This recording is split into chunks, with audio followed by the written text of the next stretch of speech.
Pai amado, que bênção é poder olhar para a tua palavra e ver que o Senhor deseja que nós sejamos obedientes a Ti. Pai, tua palavra nos dá muitos preceitos, tua palavra nos dá mandamentos para que nós, como salvos, como regenerados, como teu povo, como teus filhos, para que nós obedeçamos. E, Pai, pedimos perdão se muitas vezes em nossas vidas nós andamos, somos rebeldes, exatamente como estavam sendo ali os israelitas, o teu povo que o Senhor tirou do Egito e estava caminhando com eles. Pai, nos ajude, por favor, na nossa incredulidade, nos ajude nas nossas desobediências. Nós te agradecemos, Pai, por ter enviado o teu Filho Jesus para morrer na cruz em nosso favor. Te agradecemos por ter salvo nossas almas, por te colocar, nos colocar na tua família. Pedimos, ajuda-nos nessa caminhada contigo neste mundo. Pedimos em nome de Jesus. Amém. Amém. Vamos cantar nosso último hino dessa noite, que é o hino 301, Eu Só Confio no Senhor. Hino 301, voz de melodia, Eu Só Confio no Senhor.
Boa noite, irmãos. Boa noite. Irmãos, abra sua Bíblia lá em 1 Pedro.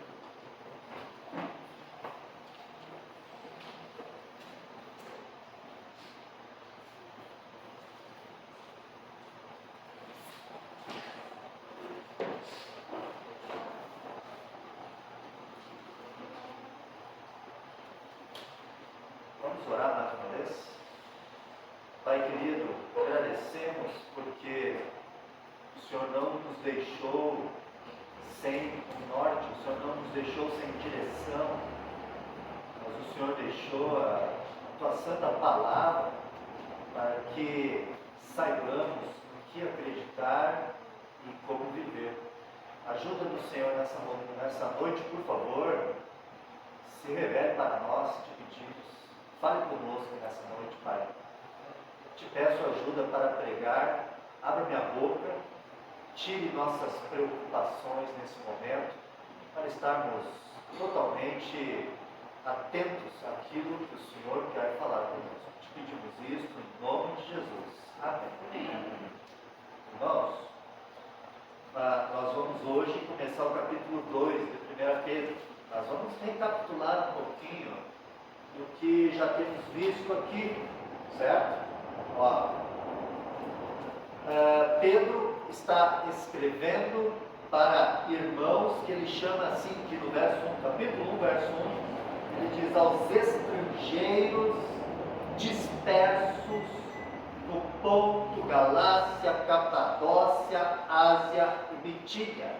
Estas são regiões onde hoje são regiões do Império Romano, onde hoje é a Turquia, a atual Turquia. E por estas regiões, ou pelo menos perto delas, o apóstolo Paulo, olha que coisa interessante, porque como que surgiram estas igrejas que Pedro está escrevendo, certo? Possivelmente na pregação de Pedro mesmo, lá em Atos 2, quando haviam estrangeiros de várias localidades, da Capadócia, da Bitínia, Ásia, os quais ouviram cada um na sua própria língua. Vocês estão lembrados disso? Então, eis aí, pessoas que estavam ali nestas regiões, estavam lá em Jerusalém, judeus, certo? Judeus que viviam em outras partes. E essa é uma coisa, ouviram da pregação de Pedro. Agora tem um outro detalhe. Pouco tempo depois daquilo, lá em Atos 9, nós vemos a conversão de Paulo, Saulo de Tarso. E este Saulo se transformou, que Jesus apareceu para ele no caminho de Damasco, né? E salvou a alma dele, transformou ele no apóstolo Paulo. E Paulo passou por estas regiões também, nas suas 3 viagens missionárias. Isso não significa que ele passou em cada uma, exatamente, mas se você olhar na tua Bíblia de estudos, que tem aqueles mapas ali atrás, vocês vão ver as 3 viagens missionárias, e você procura lá na tua casa, no Google, aonde que é a Turquia, vocês vão ver que estava passando por ali, em algumas daquelas localidades. Então aqui nós temos irmãos que ouviram da pregação de Pedro, depois foram edificados pela pregação de Paulo, igrejas nasceram, e destas igrejas nasceram outras igrejas, e agora, depois do incêndio de Roma, aqui é a opinião de estudiosos, certo? A gente não deve botar aqui um ponto de certeza absoluta. Opinião de estudiosos que classificam, que colocam esta carta de 1 Pedro na época imediatamente após o grande incêndio de Roma no ano 64.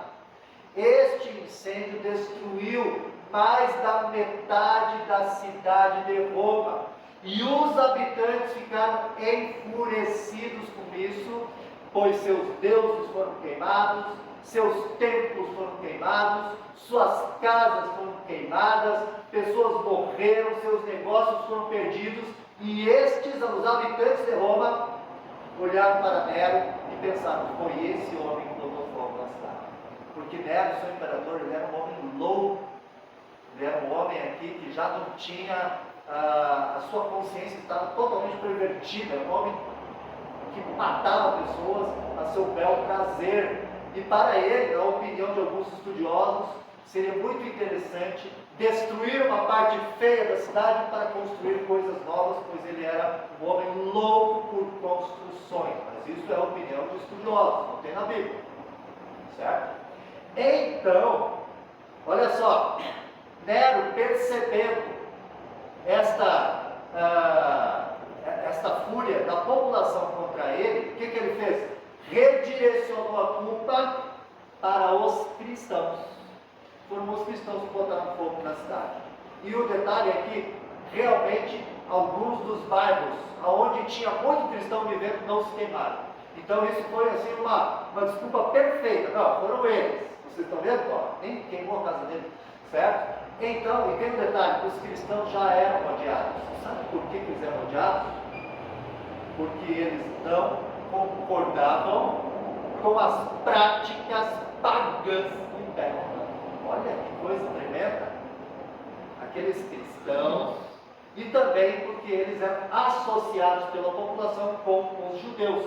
E os judeus também não concordavam com as práticas pagãs da população de Roma. Então você percebe, ó, olha um detalhe bonito aqui para nós, hein? Um detalhe bonito. Eles eram odiados porque eles não se conformavam com o mundo. Certo? Detalhe bonito, a gente devia imitar isso. E daí, agora uma perseguição horrível iniciou com Cristo, com essa desculpa, certo? Com essa desculpa de que foram eles que botaram o fogo na cidade. Uma perseguição iniciou na cidade de Roma, mas logo se espalhou para todo o Império Romano. Se você olhar no mapa, pega o Google Earth lá, e você colocar lá a Esmirna, que é uma das cidades bem a oeste, lá onde hoje é a Turquia, e você colocar a distância para Roma, dá 2.000 quilômetros. 2.000 quilômetros da perseguição lá. Então, o apóstolo Pedro está escrevendo para essas pessoas, para esses irmãos, que estão começando agora a sofrer perseguições. Para esses irmãos, atenção para isso, que estão com medo do governo. Certo? Para esses irmãos que estão com medo das autoridades romanas, governo romano, império romano, cristãos com medo. Atenção, importantíssimo isso. Então, olha só, no capítulo 1, no verso 1, ele chama eles de estrangeiros. Maravilhoso. Atenção, nós somos estrangeiros nesse mundo, sim? Amém. Nós não somos desse mundo, não é aqui a nossa pátria eterna. Não é aqui nossa pátria eterna? Sim. Segundo, ele diz para eles no verso 3, bendito, não, o verso 2 é importantíssimo. Não, ó, eleitos, segundo a presciência de Deus Pai, em santificação do Espírito, para a obediência e aspersão do sangue de Jesus. Atenção, vocês que são cristãos. Atenção, vocês que são cristãos. E atenção, se nós experimentarmos esse nível de perseguição um dia. Certo? Atenção, olha que lindo esta palavra. Vê se isso não dá para você um vigor, uma força. Se você for salvo, você é eleito por Deus antes da fundação do mundo para ser amado por Ele. Isso não é maravilhoso? Agarra isso. Agarra isso. Você é eleito por Deus para ser um filho dele. Filho amado por Ele. O Deus do universo, o Criador do universo, de galáxias, ama você. E diante de uma situação, o imperador romano pode não gostar de você, mas o Criador do universo gosta de você. Percebe? Você consegue perceber a importância disso? Você consegue perceber o que Pedro quer passar para eles? Pedro quer empolgá-los. Pedro quer encorajá-los. Ó, olha o que ele diz no verso 3. Bendito seja o Deus e Pai de nosso Senhor Jesus Cristo, que segundo a sua grande misericórdia, nos gerou de novo para uma viva esperança pela ressurreição de Jesus Cristo dentre os mortos. Atenção, irmãos. Atenção, irmãos, para isso. Você é gerado para uma viva esperança. Sabe qual é essa esperança? Pela ressurreição de Cristo dentre os mortos. Jesus, ó, ele não apenas pagou pelo teu pecado lá na cruz, mas ele ressuscitou e está vivo. Sabe o que vai acontecer com você também? Um dia, você vai também ressuscitar. Eles podem matar o corpo, mas não podem matar a tua alma. Amém? Eles podem perseguir você, mas não podem tirar a tua alma dessas esperanças eternas. Eles podem tirar a tua casa, mas não podem tirar essas esperanças eternas. Eles podem roubar vocês, mas não podem tirar essas esperanças eternas. Pedro falando para aquelas pessoas. Olha o que ele diz no verso 4. Para uma herança incorruptível, incontaminável, e que não se pode murchar, guardada aonde? Nos céus para nós. Olha só, irmãos, eu preciso repetir isso, porque desde que a gente iniciou com 1 Pedro, eu estou frisando esses versículos. Ó, todos nós sem exceção, eu também, tá? Temos algumas esperanças nesse mundo, na nossa vida, certo? Nós temos algumas esperanças que não são pecado dele, tá bom? Um emprego melhor, certo? Os jovens têm, não tem? Eu tenho um emprego melhor, certo? Eu tenho um emprego, né? Certo? Não é pecado ter essa esperança. Alguns de nós querem ter uma casa melhor, sim? Quer ter uma casa melhor? Com móveis melhores?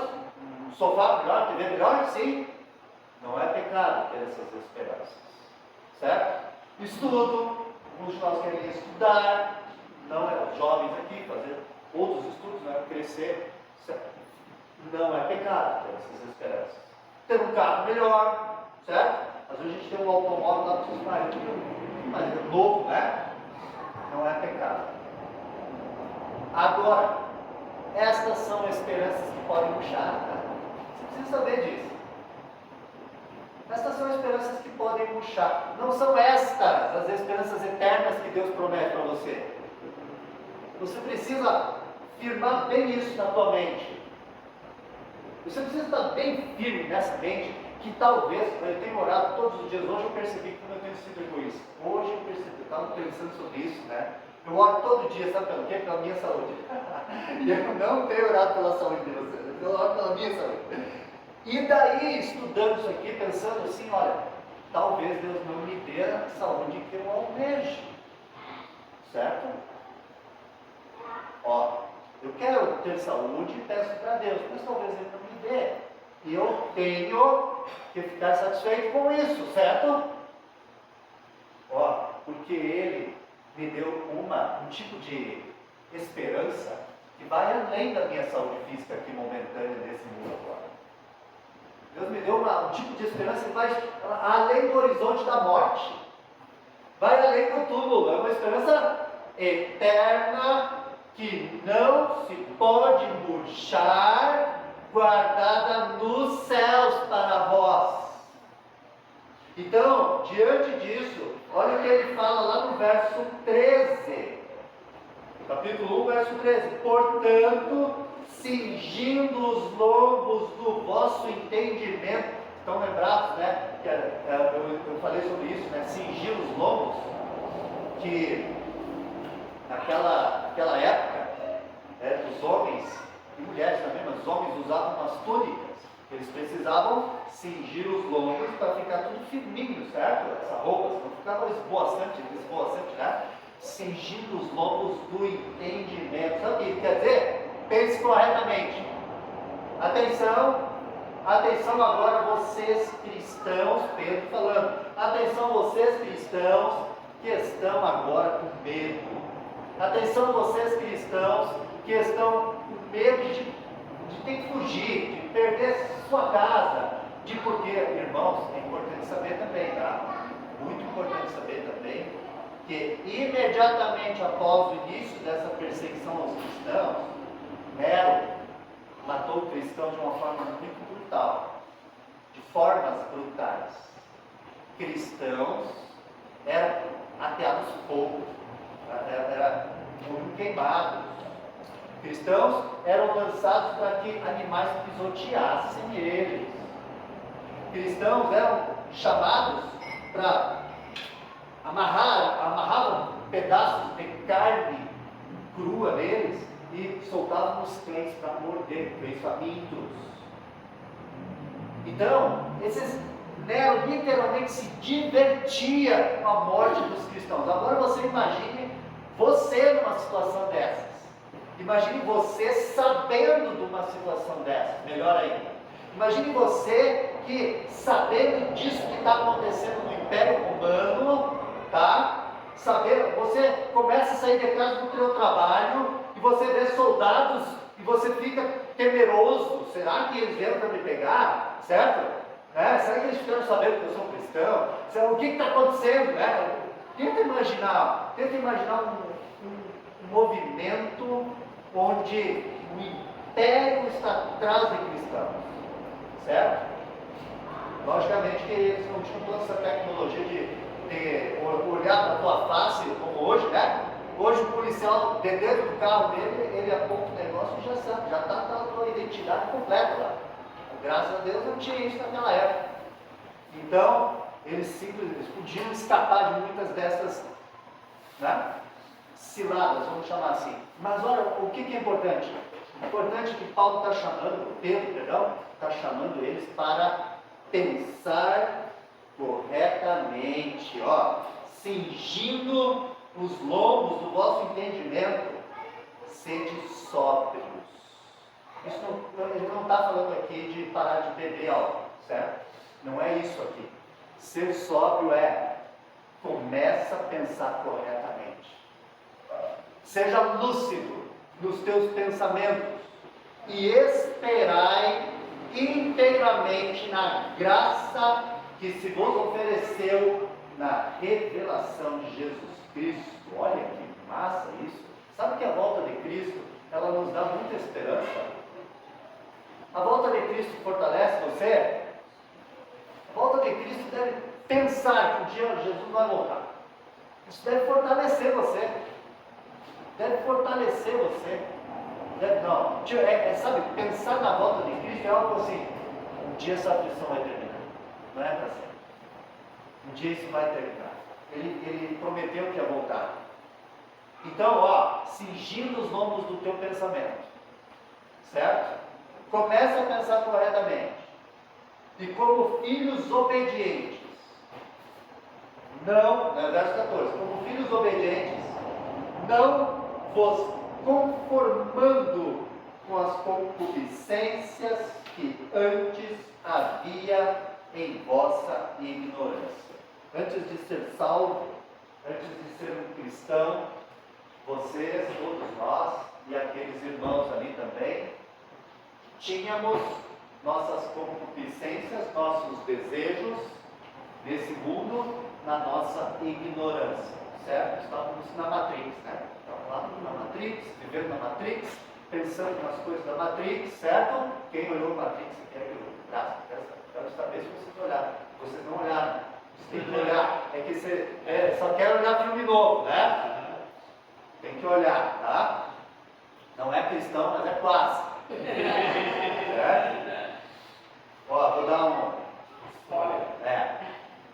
São pessoas presas por máquinas. As máquinas tomaram conta do mundo.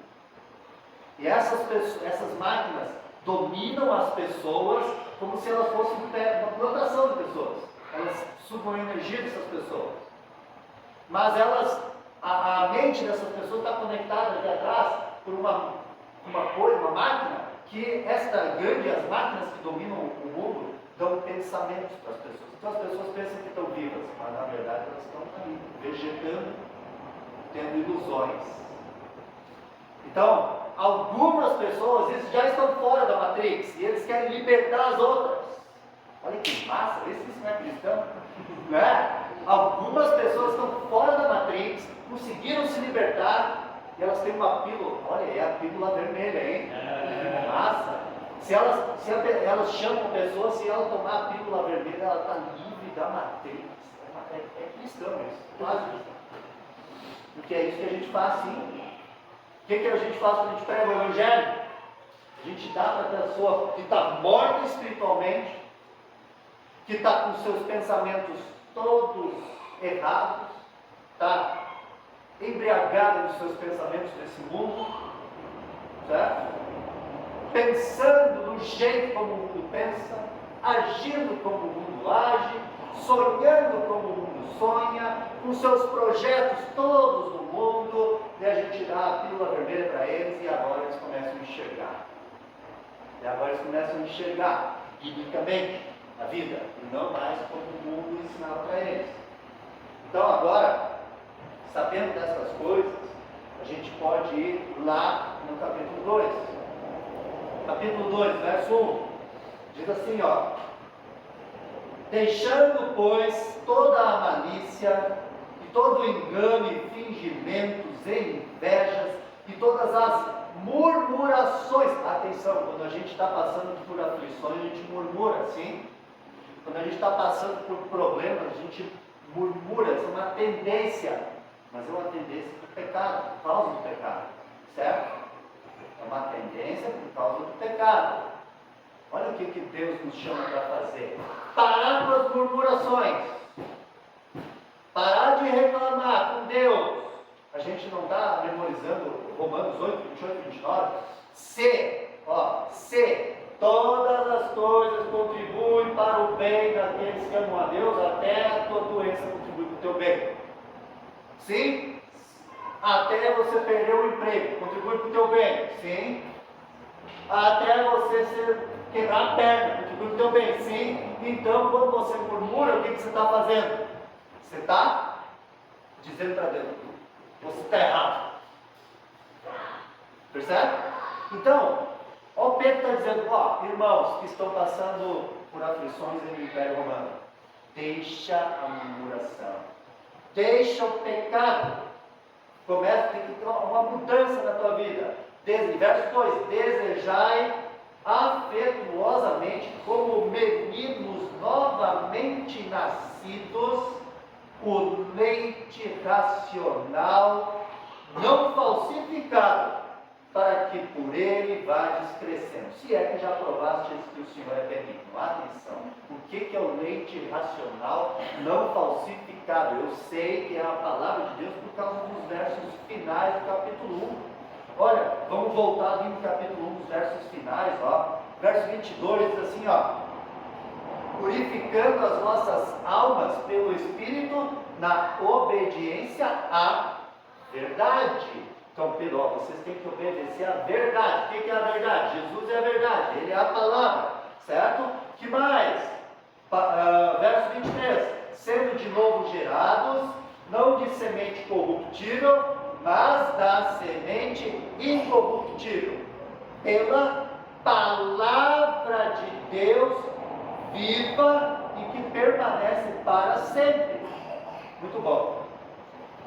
Irmãos, agora, para finalizar aqui, ó, desejai afetuosamente como meninos novamente nascidos. Sabe o que o bebê precisa muito? Sabe o que o bebê quer muito? Por que o bebê chora, né? Ele quer mamar. Sim? Né? Aqueles que já tiveram um bebê, sabe? Ele acorda lá às 3 da manhã. O que ele quer? É só dar o leitinho, velho. Né? Dá o leitinho, a mãe levanta. O pai está deitadão lá, a mãe levanta, dá o leitinho, volta na cama e o bebê se acalma. Ele deseja muito esse leite racional de todos os dias. Várias vezes por dia, o bebê precisa. Da mesma forma, como esse bebê não pode ficar sem o leitinho dele, da mesma forma, desejar, irmãos que estão passando por aflições, desejar afetuosamente o leite racional não falsificado. O que será? É a palavra de Deus. Eu fiquei pensando, o que seria um leite falsificado, né? O que seria a palavra de Deus falsificada, para nós hoje, no nosso contexto? Teologia da prosperidade, certo? Teologia da prosperidade é um leite falsificado. Por que é falsificado? Porque Deus não diz para você que tudo vai ser bom. Por que é falsificado? Porque Deus não diz para você, ó, agora que você é um cristão, agora sim. Agora sim, te prepara, porque lá no teu trabalho, vai dar lá no na gerência, porque agora você é um cristão. Te prepara porque os teus negócios, tua conta bancária, tua saúde, nunca mais vai ter doença. Ó, isso é um leite falsificado, gente. Isso é um leite falsificado, que não é da Bíblia. Agora, se você, atenção, olha como a verdade ela encoraja, gente. A verdade, se você olhar a Matrix, você tem que olhar, tá? Vocês têm que olhar. Porque tem umas pessoas, aquelas pessoas que estão fora da Matrix, a vida delas é meio dura. Elas estão ali meio, um lance meio subterrâneo, não tem luxo, mas elas querem ficar ali, sabe porque elas sabem a verdade, gente. Olha que tremendo. O que é melhor? Você está vivendo de verdade a verdade, ou está lá como um pé de alface, que é o caso das outras pessoas que estão presas na Matrix, com seus pensamentos ali, estão presas lá. O que é melhor? É viver na verdade, sim, mesmo que seja meio duro, certo? Ó, para finalizar, eu quero mostrar uma coisa. Vamos lá, eu fechei aqui, deixa eu voltar lá. Ó, Mateus 10, abra lá em Mateus 10.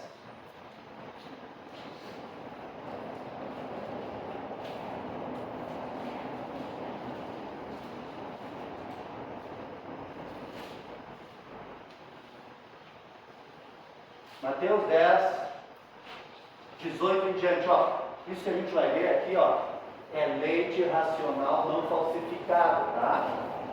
Meu irmão, leia a tua Bíblia todos os dias. Meus irmãos, leia a tua Bíblia todos os dias. De verdade. Deseje isso. Deseje isso.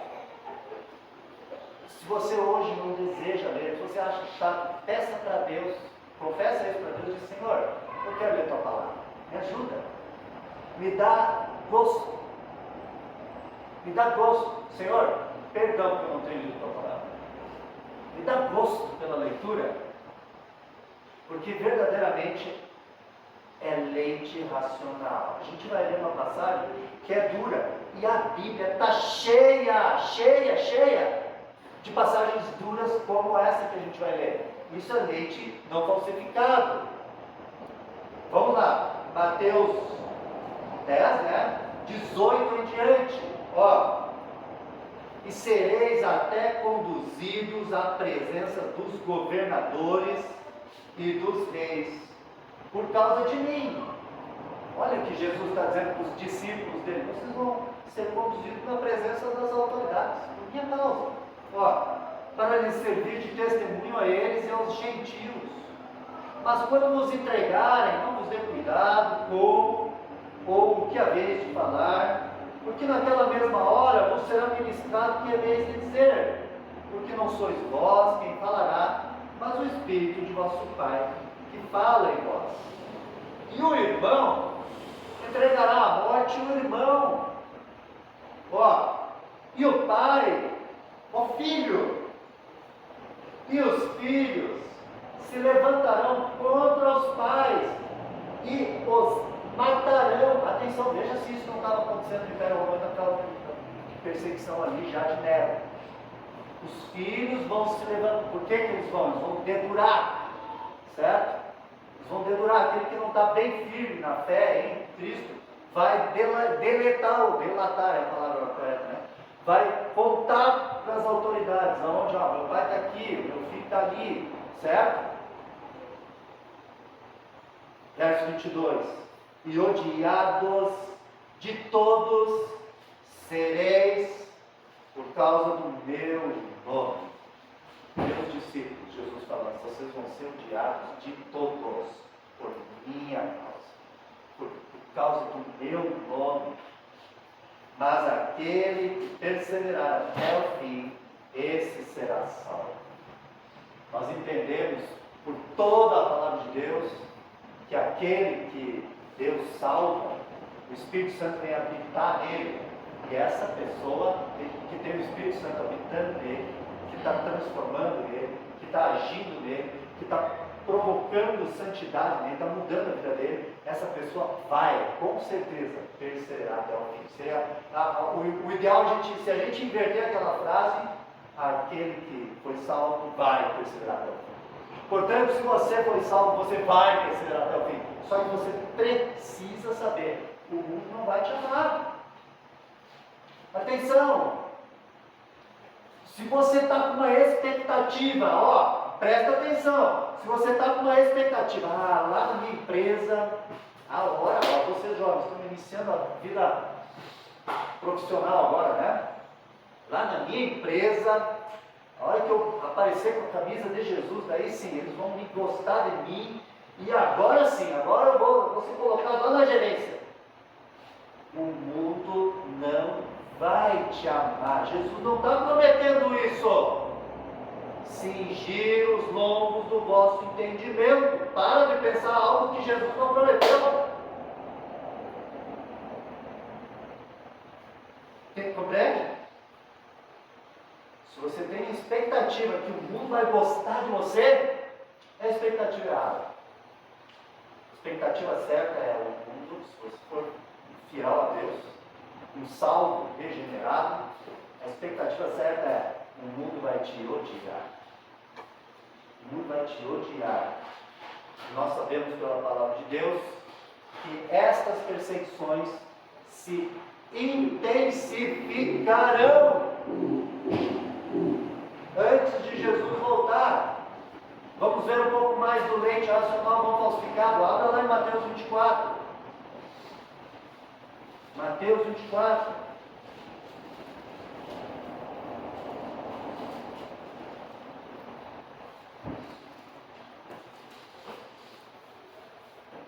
Mateus 24, verso 7.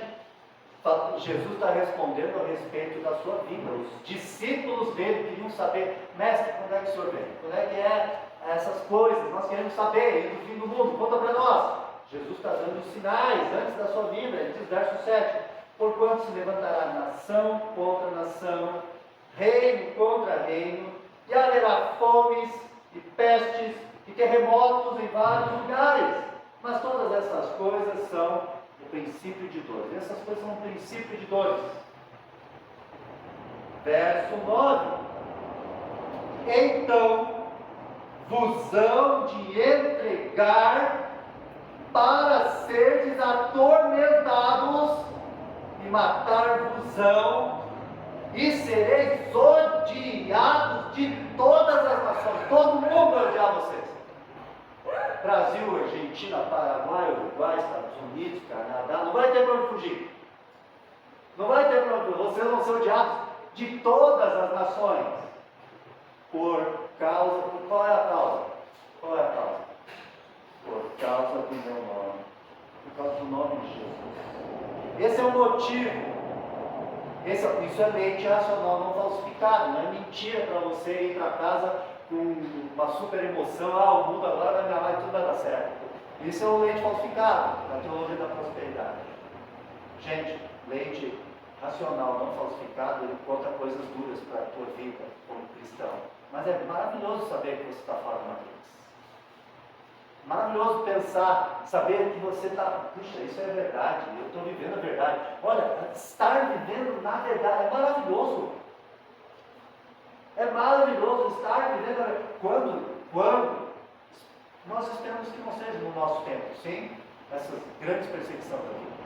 Mas se acontecer, saiba que isso vai encorajar você, porque você vai ler o leite racional e vai dizer: uau, está na Bíblia, eu estou vivendo a verdade, que massa! Eu sei que estou exagerando, mas você não vai dizer que massa, né? Olha só, nesse verso 10: nesse tempo, muitos serão escandalizados, e trair-se-ão uns aos outros, e uns aos outros se odiarão. Lembra que Jesus falou lá no outro versículo? O pai vai entregar o filho vai entregar o pai, né? Porque a pressão, irmãos, a pressão é como uma peneira. A pressão é como uma peneira. Ela, sabe o que a peneira faz? Ela filtra, né? ela filtra aqueles que são verdadeiramente salvos, vão continuar com Deus. E aqueles que são o joio no meio do trigo, são esses que vão delatar o seu irmão, seu parente, seu irmão, certo? Certo? Irmãos, a palavra, se você começar a ler todos os dias, leia os evangelhos. Comece pelos evangelhos. Mateus, Marcos, Lucas e João. E preste atenção em cada... Se alguém tem a Bíblia com letra vermelha, que são as palavras de Jesus, os três aqui, né? Os três têm. Comece a prestar atenção no que Jesus verdadeiramente promete para a tua vida. O que Jesus verdadeiramente diz que vai acontecer, queridos. Comece a prestar atenção. Leia diariamente o leite racional não falsificado, para que por este leite vá crescendo, diz Pedro, crescendo espiritualmente. Se você lê, você cresce espiritualmente. Se você lê, crê, coloca em prática na tua vida, ajusta os pensamentos, cingindo os lombos do teu pensamento, você cresce espiritualmente. Se você vai lá onde tem o leite falsificado, você não cresce espiritualmente. Pastor, eu te levo a gente em oração, né? Meu Deus, meu Pai, obrigado, porque bebemos do leite verdadeiro, bebemos da fonte limpa, bebemos do próprio Filho, o Senhor, que veio ao mundo e deu sua vida por nós. Pai, o Senhor nos trouxe da morte para a vida. O Senhor nos vivificou ainda quando estávamos atolados, Pai, em nossas ofensas, em nossos pecados. Achávamos que estávamos bem, achávamos que estávamos no controle da nossa vida, até que a luz raiou no interior de nossos corações, trazendo o arrependimento e a fé. Por isso te agradecemos, Pai.